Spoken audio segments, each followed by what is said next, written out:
இன்னும் எத்தனை பேரை அரோராக்காக பிக் பாஸ் வந்து பலி கொடுக்க போகிறாங்கன்னு தெரியல. பட் ஓட்டிங்லேயும் ஆதிரி வந்து லாஸ்ட்டில் தான் இருந்தாங்க.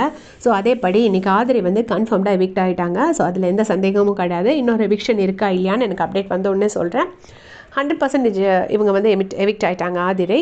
பட் ஆதிரை என்ன பேசிகிட்டு இருக்காங்கன்னா அரோரா தான் எவிக்ட் ஆவாளோ அப்படின்னு சொல்கிற மாதிரி இங்கே வந்து பேசிகிட்டு இருக்காங்க. வேறு யார் போகிறதுக்கு சான்சஸ் இருக்குது, ரம்யா போகிறதுக்கு சான்சஸ் இருக்கோ அப்படின்னு சொல்லி இங்கே பேசிகிட்டு இருந்தாங்க.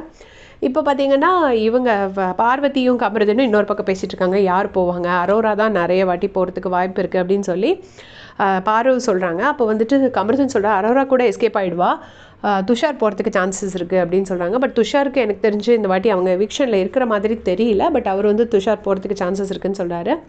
ஸோ மீன்வெயில் வந்து பார்வதி சொல்கிறாங்க நான் வந்து விக்ரமை கண்டிப்பாக நாமினேட் பண்ணுவேன்.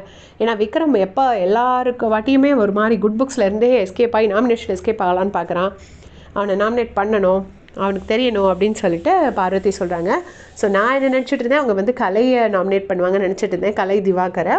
பட் வந்து அவங்க வந்து விக்ரமை நாமினேட் பண்ணுவேங்கிற மாதிரி பேசிகிட்டு இருக்காங்க. ஸோ உங்களுடைய கமெண்ட் சொல்லுங்கள். ஆதிரி எவிக்ஷன் ஃபேர்னு ஃபீல் பண்ணுறீங்களா, அன்ஃபேர் ஃபீல் பண்ணுறீங்களான்னு மறக்காமல் கமெண்ட் செக்ஷனில் சொல்லிட்டு போங்க. தேங்க்ஸ் ஃபார் வாட்சிங்.